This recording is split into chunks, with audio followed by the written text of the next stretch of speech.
finally in late 98, um, they threw me back in the county jail, and I got my first prison sentence. They gave me 2 to 6 years, and they sent me to Buena Vista Correctional Center in Colorado State Prison. Yeah, at the time, they called it the nickname was Gladiator School. It was and I was scared, I'll be Yeah. straight up, like, here's my I've been in and out of county jails, and I've lived on and off the streets, and I've had enough. I've seen violence and been on the receiving end of it and been on the other end of it, and don't like it.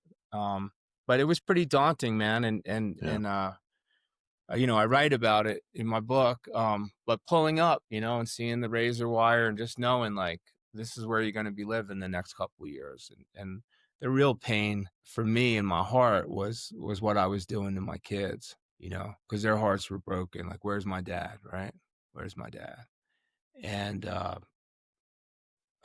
went to prison. Um, did served a couple years on that prison sentence. Got out with 3-year parole. And so basically, from 1998 to 2011, I was in and out of prison 7 different times. 4 of those times were parole violations.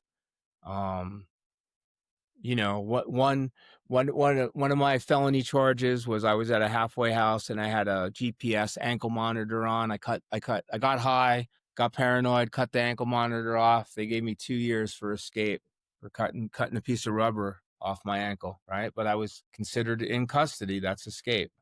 Um, and then I have a menacing felony charge. I threatened somebody. 4 of those so 4 of those were parole violations, 4 of the 7 times.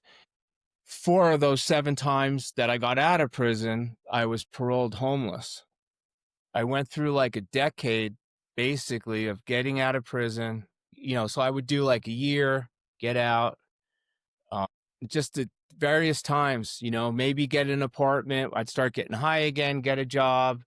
Um, I kind of pull the carpet. My cycle was I could find opportunity and I could stay clean for a few months, but once I started using, then I would go back to jail. And then I would get out, then I would go back to prison. And then I would get out, and then I'd go back to prison. Cycle.